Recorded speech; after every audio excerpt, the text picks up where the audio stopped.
할렐루야. 오늘도 하나님의 소망의 메시지가 우리의 삶에 구석구석 넘쳐나게 간절히 소원합니다.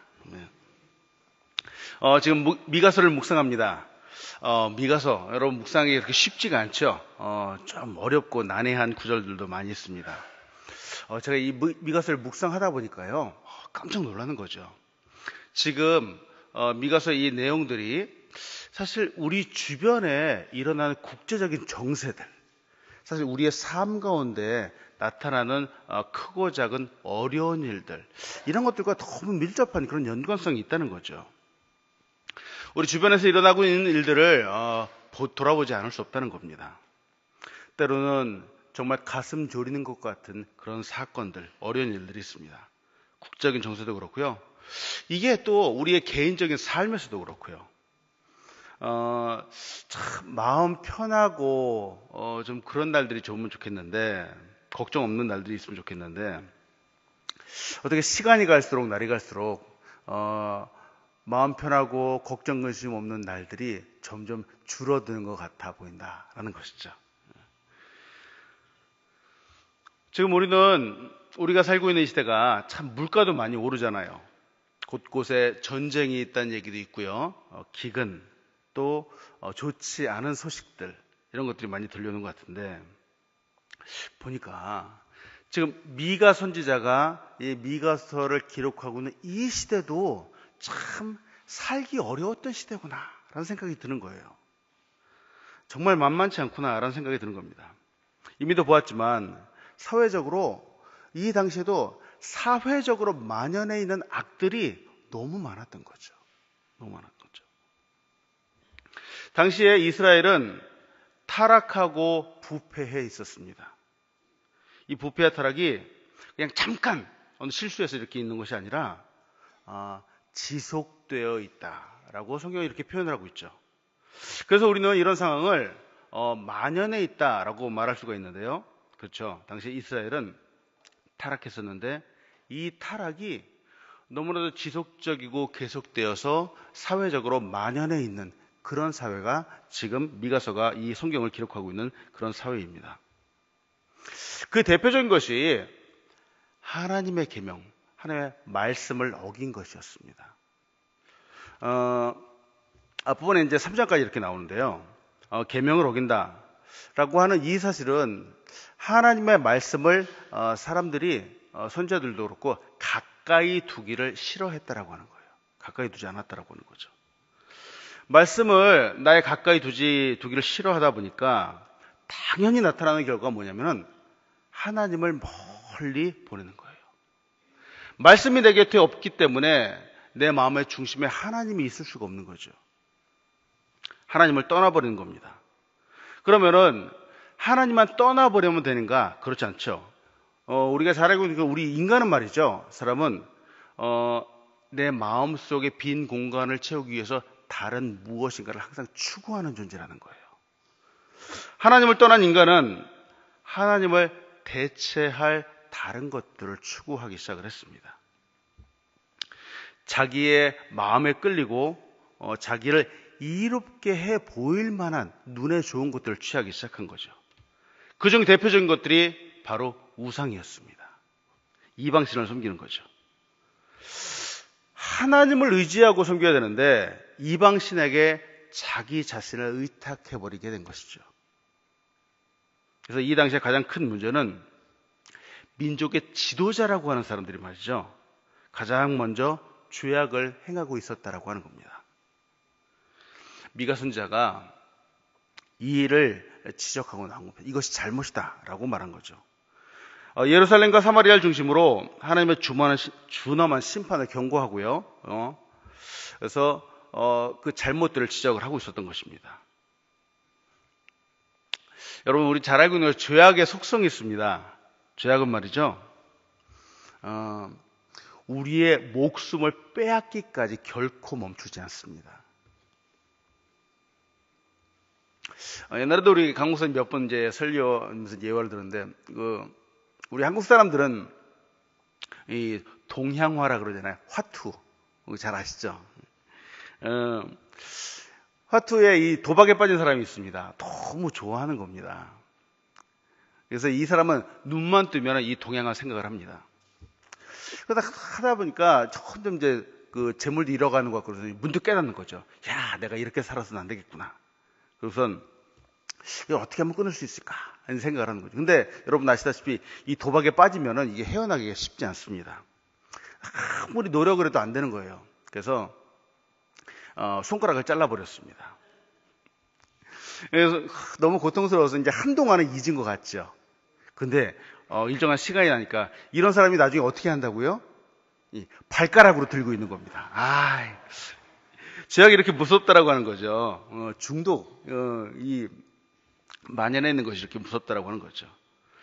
도박도 그렇고요, 마약도 그렇고, 폭력도 그렇고, 인간을 병들게 하는 것들이 있습니다. 근데 이런 것들이 그냥 잠깐 있다 사라지는 것이 아니라 정말 우리의 목숨이 다하기까지 인간이 완전히 빈털터리가 될 때까지 결코 멈추지 않는다라고 하는 거죠. 죄악이 그렇습니다. 하나님을 가까이 하지 않고 멀리 할 때 우리 영혼이 피폐해지기 시작하죠. 이런 사람들에게 나타나는 결과가 있습니다. 하나님을 가까이 하지 않는데 인간성이 너무 좋아지고 천사 같아지고 그런 경우는 이 세상에 없습니다. 절대로 그럴 수 없다는 거죠. 하나님을 가까이 두기 싫어하는 사람들은 점점 악해져 갑니다. 인간성이 말살되어 가죠. 정말 인정사정 없어져 갑니다. 다른 사람을 절대로 배려하지 않죠. 이기적이 되어 가죠. 하나님을 가까이 하는 사람도 말이죠. 정말 인간다워진다라는 건 정말 노력해야 되는데 그냥 스스로 오르메리 걸리기 이렇게 가는 것이 쉽지 않은데 말이죠. 하나님을 멀리하는 사람이 정말 성숙해지고 인간다운 면모를 갖출 수 있는가? 그럴 수 없다라고 하는 거죠. 그래서 나온 것이 앞부분에 이 미가서 앞부분에 나온 것이 사람이 사람에 대해서 죄를 범하고 있다는 거죠. 특히 지도자들이 그러고 있다라고 하는 겁니다. 그래서 3장 부분에 나오는데요. 백성의 가죽을 벗기는 것 같고 또 그 뼈에서 살을 뜯어먹는 것 같다라고 미가 선지자는 표현을 하고 있습니다. 이것이 어제 주일 본문의 말씀입니다. 미가서 3장의 이야기입니다. 3장을 간단하게 한번 보면 말이죠. 먼저 사람 중에서 지도자들의 잘못들을 책망하고 있습니다.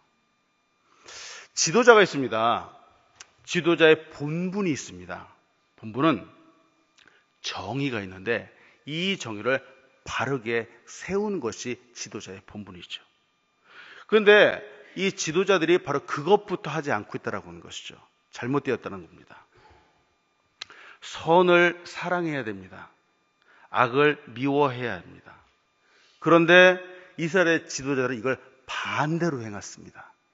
오히려 선을 미워하고요, 악을 사랑했던 것이죠.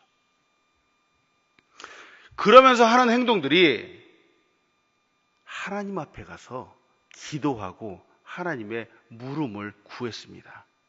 하나님의 그 모습들 하나하나가 너무 가증스러워 보였다라고 표현하고 있는 거죠. 하나님은 이런 사람들, 이런 행동에 응답하지 않으신다는 겁니다. 그래서 하나님이 그들의 이러한 모습 속에서 하나님의 얼굴을 가리신다라고 표현을 합니다. 영적인 지도자들이, 선지자들이 말이죠, 오히려 사람들을 유혹하고 있었습니다. 이들은 사명에 따라서 하나님 말씀을 선포하는 것이 아니라 사람들이 갖고 있는 돈, 사람들이 갖고 있는 재물, 이런 것들을 보고 돈이 있고 재물이 있는 사람들에게는 평강하라 하고 좋은 말을 주고요, 돈이 없는 사람한테는 전쟁을 선포하는 거죠. 좋지 않은 일이 많을 거야 라고 이렇게 악한 말들을 행했다라는 거죠. 어떻게 이럴 수 있을까요? 사명자가 정말 그 본분을 잃어버렸다고 하는 거죠. 안타까운 것이죠. 그래서 어제 보면 미가서 3장 10절은 이렇게 말하죠. 시온을 피로 예루살렘을 죄악으로 건축하는다 하고 미가 선자가 지금 경고를 하고 있다고 하는 겁니다. 하나님은 사람은 사랑하시지만 죄악은 미워하시는 분이죠. 이런 죄악들을 하나님은 결코 그냥 보고 넘어가실 수 없는 분입니다. 그래서 미가서 3장 12절은 이렇게 말하죠. 이러므로 너희로 말미암아 시온은 갈아엎은 밭이 되고 예루살렘은 무더기가 되고 성전에서는 숲의 높은 곳이 되리라 하고 하나님께서 말씀하시는 겁니다. 처음에도 말씀드렸는데요. 미가서를 묵상하면서 보게 되는 것은 지금 2017년도 우리 주변에 국제적으로 일어난 이 정세들과 너무나도 밀접한 관련이 있다고 하는 거죠. 정치, 경제, 법조계, 그리고 종교계도 마찬가지고요. 세상이 너무 어둡다라고 이렇게 말합니다. 영적으로도 어두워지고요. 우리 인간적으로도 많이 어두워지는 것 같습니다. 이런 세상의 흐름 속에서 말이죠. 좀 이 세상의 어떤 이런 흐름들, 어두워가는 이런 세상의 흐름과 좀 다르게 사는 사람들이 이 세상 가운데 좀 필요하지 않을까라는 생각이 좀 드는 것이죠. 저는 세상의 흐름과 다른 사람들, 다른 흐름으로 가는 사람들, 이런 사람들이 바로 우리 그리스도인이 되지 않아야 될까 생각을 합니다. 왜냐하면 하나님이 우리에게 그렇게 말씀하시고 있기 때문이죠. 보세요. 지금 국제적인 정세도 제가 말씀드렸는데 세상이 시간이 가고 날이 갈수록 좀 더 어려워지고 어두워져 간다라고 말씀을 드렸는데 이런 세상 가운데 흐름 가운데 우리 그리스도인들이 똑같이 가면 안 되잖아요. 하나님을 사랑하고 하나님의 말씀을 존중하고 하나님께 영광을 올리며 살아가는 사람들은 이 세상에 반해서 정말 하나님의 빛과 소금의 역할을 감당하면서 살아가야 되잖아요. 그래서 하나님이 로마서 12장 2절에 우리에게 이렇게 도전하고 계신 거죠. 너희는 이 세대를 본받지 말고 오직 마음을 새롭게 함으로 변화를 받아 하나님의 선하시고 기뻐하시고 온전하신 뜻이 무엇인가 분별하도록 하라. 그 전제 조건이 말이죠. 이 세대를 본받지 말라라고 하는 것이죠. 이거 하나님의 말씀이라는 거죠. 하나님의 기뻐하시는 뜻은 정말로요, 선을 사랑하는 것이죠. 하나님의 말씀을 사랑하는 거죠. 그리고 악을 미워하는 것입니다. 그래서 이 세대의 빛이 되는 역할들, 이 시대의 소금이 되는 역할들을 감당하는 것이죠. 사랑하는 여러분, 이 시대에 하나님께서 우리에게 말씀하시는 바가 무엇일까 한번 생각해 보면 좋겠습니다. 정말 하나님 기뻐하시고 하나님께 소망을 두시는 여러분들 되시길 간절히 소원합니다. 오늘 본문을 보면서 같이 나누고 싶은 것은 이것입니다. 첫 번째, 하나님은 우리에게 회복의 메시지를 주시는 분이라는 거죠. 회복의 메시지. 회복의 메시지가 있는데요. 회복의 메시지가 필요한 때는 바로 절망의 순간이죠. 소망이 없는 순간이죠. 절망 중에서 하나님께서 우리에게 소망을 주신다라고 말씀합니다. 어떤 소망이냐면은 하나님께서 통치하신다라고 하는 소망이죠. 악이 만연한 세대입니다. 선한 것을 미워하는 그런 세대입니다. 그렇다면 이런 악한 것들을 대하는 결론은 한 가지라는 거죠. 죄를 벌하는 것입니다. 죄를 심판하는 것인데요. 근데 우리가 잘 알고 있는 것처럼 하나님께서 죄를 벌하시고 죄를 심판하시고자 하는 이 심판의 목적이 있다라고 하는 거예요. 목적. 심판을 하시는 이유는 완전히 멸망을 해서 그냥 사람들을 다 쓸어버리고 하는 것이 그것이 아니라 사실은 말이죠. 심판을 하셔서 우리 사람들이 깨닫고 죄로부터 돌아와서 회복하고 구원받게 하려는 것이 바로 하나님의 진정한 목적이라는 것이죠. 하나님의 거룩한 백성이라는 이름을 다시 회복시키시면서 죄의 문제를 해결해야 되는 것들, 이것이 하나님이 원하시는 것이죠. 우리 사람들은 두 가지를 겸해서 섬길 수가 없죠. 죄도 적당히 갖고 있고 또 그러면서 동시에 거룩한 백성이다 이렇게 불릴 수가 없다라고 하는 겁니다. 지금 미가서의 내용이 이를 말하고 있습니다. 그래서 앞에 3장까지의 내용들이 하나님께서 미가서의 죄악들을 전부 다 지적을 하신 거죠. 이렇게 깨닫고 나서 바로 오늘 우리가 묵상하는 이 4장에서 하나님의 회복의 메시지를 지금 선포하고 계신 겁니다. 앞에 죄악들을 지적하는 그 내용과 달리 이 4장은 회복의 메시지를 담고 있습니다. 여기서는 하나님께서 이미 더 옛날부터 약속하신 그 약속의 하나님, 다시 한번 말씀을 지키신 하나님, 이 하나님을 강조하고 있습니다. 오늘 본 말씀 미가서 4장 1절부터 3절은 이렇게 말합니다. 끝날에 이르러서는 여호와의 전의 산이 산들의 꼭대기 굳게 서며 작은 산들 위에 뛰어나고 민족들이 그리로 몰려갈 것이라. 곧 많은 이방 사람들이 가며 이르기를 오라 우리가 여호와의 산에 올라가서 야곱의 하나님의 전에 이르자. 그가 그의 도를 가지고 우리에게 가르치실 것이라. 우리가 그의 길로 행하리라 하리니 이는 율법이 시온에서부터 나올 것이며 여호와의 말씀이 예루살렘부터 나올 것임이라. 그가 많은 민족들 사이에 이를 심판하며 먼 곳 강한 이방 사람을 판결하리니 우리가 그 칼을 쳐서 보슬을 만들고 칼을 쳐서 낫을 만들 것이며 이 나라와 저 나라가 다시는 칼을 들고 서로 치지 아니하며 다시는 전쟁을 연습하지 아니하고 이렇게 말하죠. 오늘 이 미가서를 묵상을 보다 보니까 이 미가서와 너무 똑같은 내용이 구약 성경에 또 한 번 등장을 합니다. 이것이 어디냐면 바로 이사야서입니다. 이사야서 2장부터 이 미가서의 지금 이 4장의 내용과 너무 똑같은 내용이 등장을 하죠. 그냥 들으세요. 제가 읽어드릴게요. 이사야서 2장 2절부터 4절까지는 이렇게 말합니다. 말이래 여호와의 전의 산이 모든 산 꼭대기에 굳게 설 것이요 모든 작은 산이 뛰어나리니 만방이 그리로 모여들 것이라. 많은 백성이 가며 이르기를 오라 우리가 여호와의 산에 오르며 야곱의 하나님의 전에 이르자. 그가 그의 길을 우리에게 가르칠 것이라. 우리가 그 길로 행하리라 하리니 이는 율법이 시온에서부터 나올 것이요 여호와의 말씀이 예루살렘으로부터 나올 것임이라. 그가 열방 사이에 판단하시며 많은 백성을 판결하시리니 우리가 그의 칼을 쳐서 보슬을 만들고 그들의 창을 쳐서 낫을 만들 것이며 이 나라와 저 나라가 다시는 칼을 들고 서로 치지 아니하며 다시는 전쟁을 연습하지 아니하리라. 지금 제가 읽은 이 내용이 바로 이사야서 2장 2절부터 4절까지의 내용입니다. 지금 미가서 4장의 내용과 너무 똑같다라고 하는 거죠. 왜 이런 현상이 벌어지냐면은 지금 이 미가 선지자하고 이사야 선지자하고 동시대에 살았던 사람들입니다. 같은 시대에 살았던 사람들이죠. 그래서 성경학자들 말이죠. 미가 선지자가 혹시 이사야 선지자 것을 인용하지 않았는가? 아니다, 그렇지 않다. 이사야 선지자가 미가 선지자의 것을 인용했을지도 모르겠다. 서로 왔다 갔다 이렇게 양분하고 있습니다. 근데 중요한 것은 말이죠. 하나님께서 심판하시기도 하지만 또 하나님은 또 회복의 메시지를 주시는 분이라는 거죠. 미가서 이 4장을 보면서 여기서 처음에 시작할 때 끝날이라고 말하죠. 이사야서는 말이라고 표현을 하죠. 이 끝날은 말이죠. 여호와께서 통치하시는 날을 말합니다. 내용은 이 마지막 날에는 말이죠. 끝날에는 여호와의 성전이 있는 시온산이 이 세계에서 가장 유명한 산으로 높아질 것이다 라고 하는 그런 내용을 말하죠.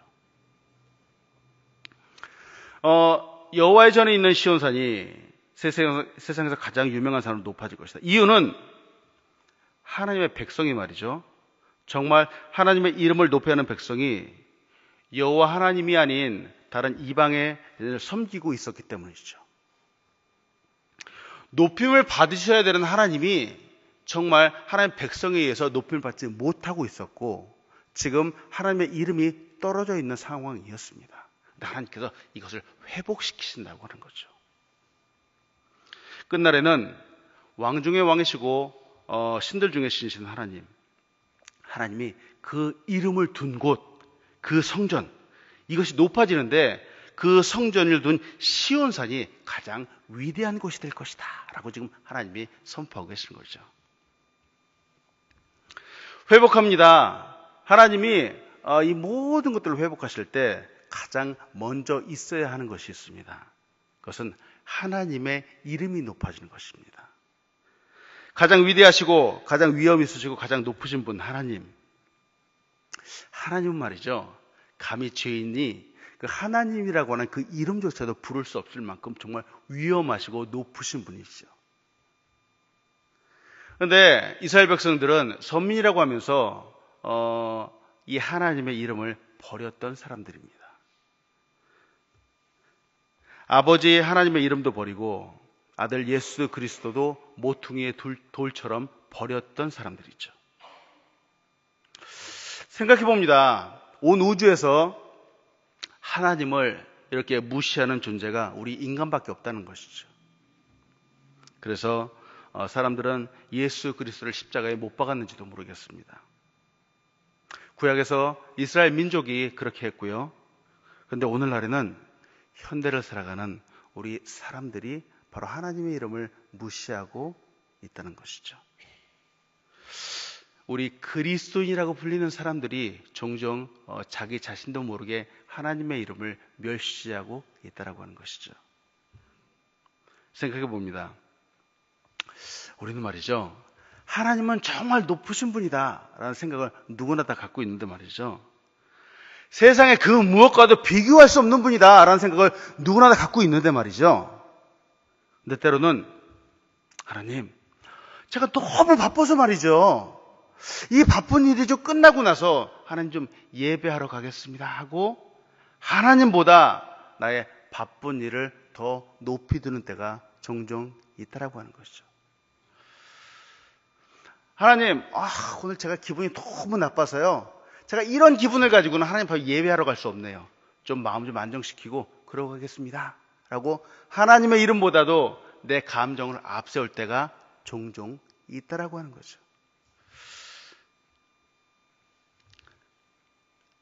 내 생각에는 말이죠, 하나님, 이게 조금 이렇게 지나고 나서 그렇게 해야지 정말 하나님을 잘 섬길 수 있을 것 같습니다 하고 하나님의 이름보다도 내 생각, 내 상황들을 앞세울 때가 종종 있다라고 하는 것이죠. 이게 우리 현대인들이 갖고 있는 큰 오류라고 하는 겁니다. 어떻게 이럴 수 있냐는 거죠.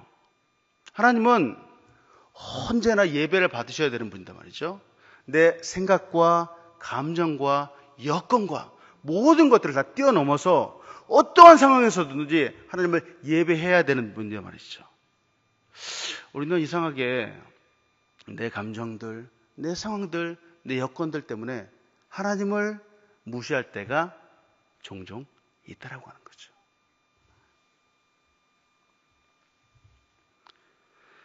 그러나 우리 하나님은 우리의 생각과 상관없이 하나님은 말씀하신 대로 회복을 이루어 가시는 분입니다.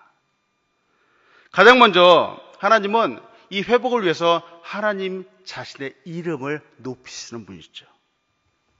왜냐하면 하나님의 이름을 높인다라는 것이 바로 하나님의 권위이기 때문이죠. 이사야서 48장 11절은 이렇게 말합니다. 나는 나를 위하며 이를 이룰 것이라. 어찌 내 이름을 욕되게 하리요 내 영광을 다른 자에게 주지 아니하리라. 하나님은요, 하나님이라고 하는 자신의 이름을 정말 소중하게 여기시고 높이시는 분이라는 거죠. 하나님께서 받으셔야 되는 영광이 있습니다.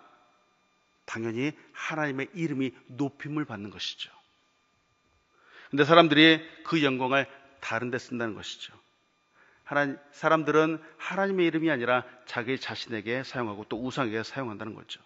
근데 하나님은 그럼에도 불구하고 하나님께서 처음부터 약속하신 것들을 하나씩 이루어 가시는 분이죠. 또 에스겔서 20장 9절은 하나님이 자기의 이름에 대해서 이렇게 말씀하십니다. 그러나 내가 그들이 거주하는 이방인의 눈앞에서 그들에게 나타나 그들을 애굽 땅에서 인도하여 내었나니 이는 내 이름을 위함이라. 내 이름을 그 이방인의 눈앞에서 더럽히지 아니하려고 행하였습니다. 출애굽을 시켰는데 말이죠. 출애굽을 시킨 이유가 바로 하나님의 그 이름을 위해서 이스라엘 백성들을 출애굽을 시켰다라고 하는 거죠. 사랑하는 여러분, 하나님은 정말로 위대하신 분입니다. 위대하신 분이기 때문에 하나님의 이름이 당연히 높아져야 된다는 것이죠. 그런데 지금 이 미가서에서 지적하는 것처럼 이스라엘 민족들이 가장 먼저는 이 하나님의 이름을 잘못 사용했습니다. 그래서 하나님께서 이 이스라엘 민족이 아니라 이제는 이방인들을 사용하신다. 이방인들을 이끌어 가신다라고 말씀하고 계신 거죠. 그 날이 이를 것입니다. 끝날이 이르면은 메시아의 통치가 자리를 잡은 시혼, 이 시혼 땅이 말이죠. 하나님의 이름이 회복되고 세상의 모든 백성들의 선망의 대상이 될 거라고 하는 거죠. 또 영적이며 정적인 중심지가 될 것이라고 말합니다. 근데 이때는 많은 이방 사람들이 바로 이곳에 올 거라는 거죠. 열방이 바로 이것을 주목하고 이것을 찾을 것이라는 거죠. 이 이방 사람들은 원래는 하나님의 이름을 몰랐던 사람들인데 이후로는 하나님의 도가 그렇구나. 하나님께서 바로 이곳에 하나님의 말씀의 중심이 있구나. 하나님의 율법이 있구나. 하나님께서 이것을 가르치신구나. 바로 이것을 찾으러 이방 사람들이 몰려든다라고 하는 것이죠.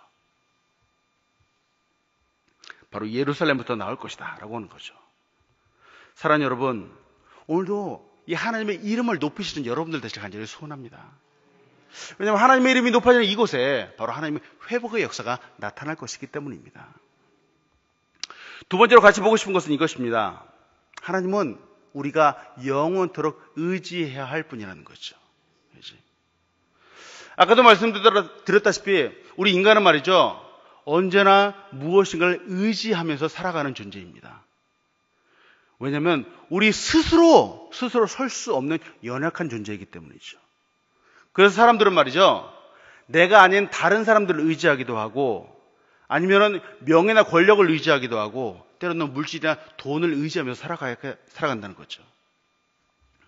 세상의 모든 것들은, 근데 문제는 우리가 의지할 대상이 아니라는 것이 문제입니다. 우리가 의지할 대상은 오직 하나님 한 분밖에 없다는 것이죠.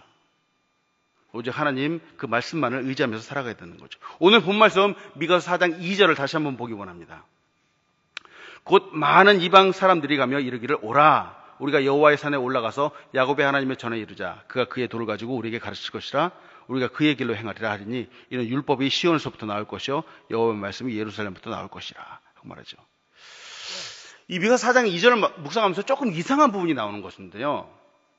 여러분 앞에서 이제 미가서 다른 3장까지 묵상을 하셨기 때문에 제가 말씀드렸는데, 이 미가서를 시작하면서 하나님이 앞부분에 지적하신 것이 있죠. 예루살렘에 대해서 말씀하셨는데 이곳은 먼저 있었던 선지자, 지도자들이, 사람들이 물질을 놓고 사람을 판단하고 판결하고 돈을 가지고 오면은 거짓되고 폐악된 그런 말을 하던 그런 지역이라는 것이죠. 사실은 부패하고 죄악이 만연한 곳이었다는 거예요. 그런데 지금 이 사장이 오면서 하나님이 이곳이 세상의 기준이 될 것이다, 하나님이 회복하실 것이다 하고 과거에 이 죄악이 만연했던 곳과는 달리 하나님께서 회복의 메시지를 바로 이 땅 가운데 쏟아 부어 주시고 계시다라는 거죠.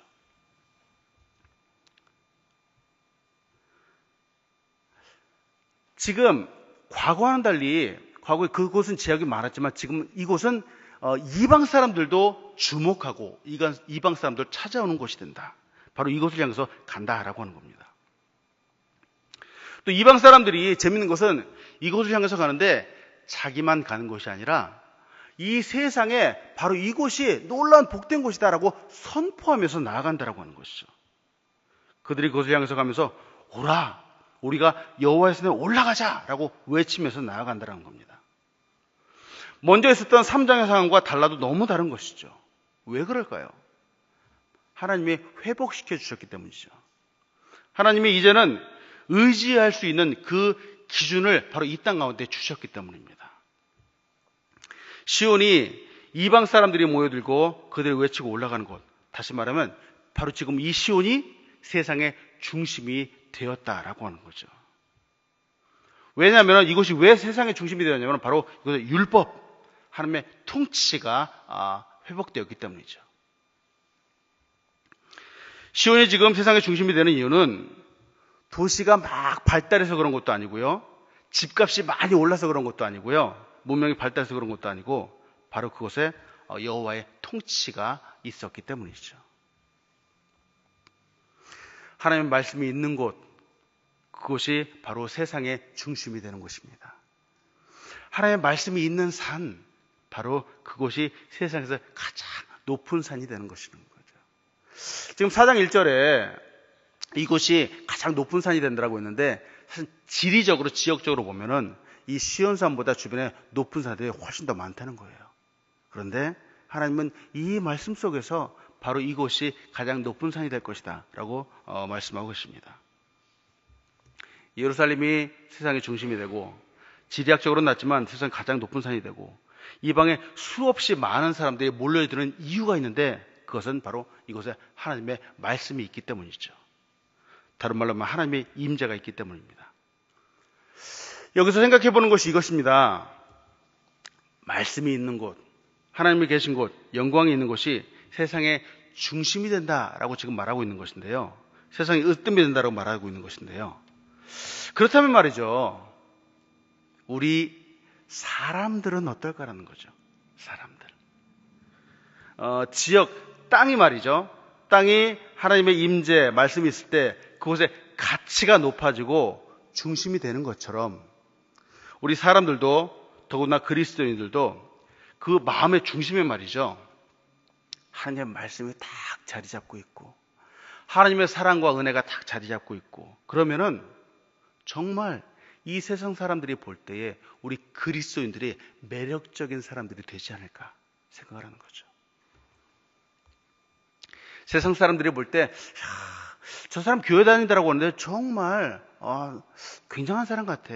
정말 너무나도 온유하고 아름다운 사람 같아. 하고 많은 사람들이 부러워하는 그런 사람들이 될 수 있다라고 하는 것이죠. 여러분들은 정말 그런 사람들인 것 같습니다. 시온은 말이죠. 예루살렘 말이죠. 사실은 지역적으로 그렇게 매력적인 곳이 아닙니다. 그런데 지금도 성지로 불리는 이유는 바로 그곳에 하나님 때문이라는 것이죠. 하나님 말씀이 있고 예수 그리스도의 행적 때문에 그렇다는 것이죠. 우리도 그럴 수 있다는 것이죠. 인간은 물론 모두가 다 존귀한 존재입니다. 우리는 모두가 다 보배스러운 존재이죠. 그러나 정말 하나님의 말씀을 그 마음속에 품고 있는 사람은 더 매력적이고 하나님의 눈길을 받고 있는 그런 존재라는 것이죠. 이유는 바로 내 안에 바로 하나님이 나와 함께 계시기 때문이라는 거죠. 예수님과 성령님이 바로 나와 함께 계시기 때문이라는 것이죠.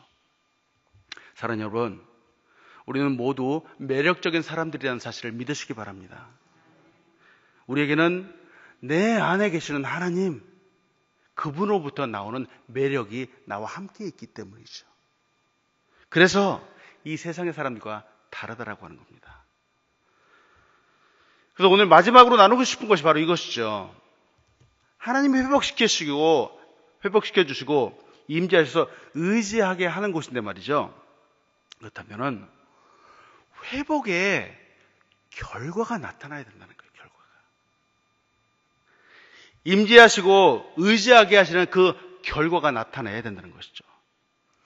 하나님과 동행한다라고 하는데 하나님을 의지하고 나간다라고 하는 하나님 내 마음속에 둔다라고 하는데 하나님의 말씀을 기준으로 삼고 살아간다라고 하는데 내 삶에 변화가 전혀 없다? 이전의 내 삶과 너무 똑같다? 이건 말이 안 된다라고 하는 거죠. 정말 진심으로 하나님을 의지하고 회복된다면 우리 사람들은 변화되지 않을 수 없다라고 하는 겁니다. 오늘 미가서 4장 3절 말씀을 다시 한번 봅니다.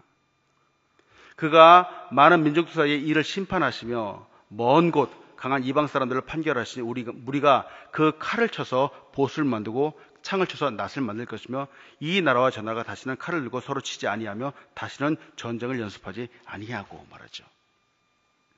하나님께서요 그 중심에 계셔 심판하시고 다스리고 통치하시니 어떤 일이 벌어졌는가 하면요 칼이 사라진다는 거예요. 칼을 녹여서 보습을 만든다라고 하는 거예요. 여기서 보습이라고 하는 것은 농사를 짓기위해서 밭을 가는 그 도구를 말합니다. 쟁기를 말합니다. 쟁기. 하나님의 임재가 다시 회복되고 임하니까 어떤 일이냐 전쟁을 위한 그 창이 사라진다라고 하는 거예요. 창을 녹여서 농사를 짓는 낫을 만든다라고 하는 거예요. 결국은 나라와 나라 사이에 전쟁이 사라진다라고 하는 거죠. 좀 대단하죠. 이것이 하나님이 주시는 회복의 메시지라는 것이죠. 그림을 한 장 보여주세요. 제가 여러분에게 보여드리기 위해서 그림을 하나 가져왔어요. 이 그림 보시죠? 근육이 울퉁불퉁한 젊은 이제 청년이에요. 청년이 지금 오른손으로 해머 큰 망치를 들고 있어요. 이제 왼손으로 뭔가를 누르고 있는데 이게 보세요. 가다가 쭉 휘어졌어요. 저게 뭐냐면 저게 칼이에요, 칼. 칼인데 쭉 휘어져서 지금 발 앞에 이상한 사각형 모양의 삐쭉 나온 것이 있잖아요. 저게 보습 쟁기예요, 쟁기. 이건 동상인데요. 이 동상은 뭘 말하냐면은 이게 1959년도에 소련이 바로 이 미가서 4장 3절의 말씀을 바탕으로 해가지고 평화를 유지하자라고 하는 그런 목적에서 미국에 상징한 보낸 동상이에요. 우리가 지금 역사적으로 나타나고 있는 놀라운 사실을 우리가 말씀을 묵상하고 있는 거예요. 한 남자가 이 청동 동상인데요. 이 조각상은 미국에 소련이 선물을 했습니다. 그래서 이 의미는 군사적으로 부담하는 그 비용인데 이 군비를 축소하자. 군사적으로 무기를 만들고 돈을 많이 허비하는데 우리 그렇게 하지 말자. 그러면서 우리 서로 평화를 갖자. 희망을 상징하자라고 하는 그런 의미로 소련이 미국에 선물한 동상입니다. 그러면서 이 동상의 밑바닥에 이렇게 쓴 거예요. 미가서 4장 3절에 우리는 우리의 칼을 두드려서 보습으로 만들 것이다 라고 이렇게 썼다는 거예요. 근데 물론 이제 말과 행동이 좀 다를 수 있죠. 그러면서 소련도 핵을 엄청나게 많이 갖고 있는 나라 있죠. 물론 미국도 그렇죠. 근데 이렇게 하나님의 말씀을 그래도 나름대로 한번 적용해 보려고 노력한다는 거죠. 하나님 말씀이 있습니다. 하나님께서 회복의 메시지를 주신다는 거죠. 근데 정말 하나님의 말씀이 선포되고 정말 그것에 하나님의 임재가 있다면은 우리의 과거의 자아들이 변화되고 회복되지 않을 수 없다는 거죠. 사랑하는 여러분, 우리 사람들 그리스도의 마음의 중심에 정말 오늘 이사야서 4장 3절과 같은 미가서 4장 3절과 같은 이런 말씀들, 이런 평화가 일어나면 좋겠습니다. 왜냐하면 우리의 마음의 중심에 하나님이 계시기 때문이라는 거죠. 사랑하는 여러분, 우리는 매력적인 사람들입니다. 평화로운 사람들이고 아름다운 사람들이죠. 하나님이 이렇게 회복시키시기 때문입니다.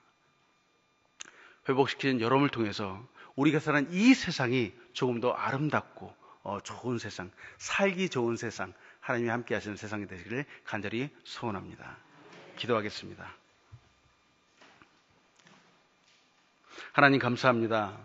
오늘도 하루를 시작하면서 하나님 말씀으로 시작하게 하심에 감사드립니다.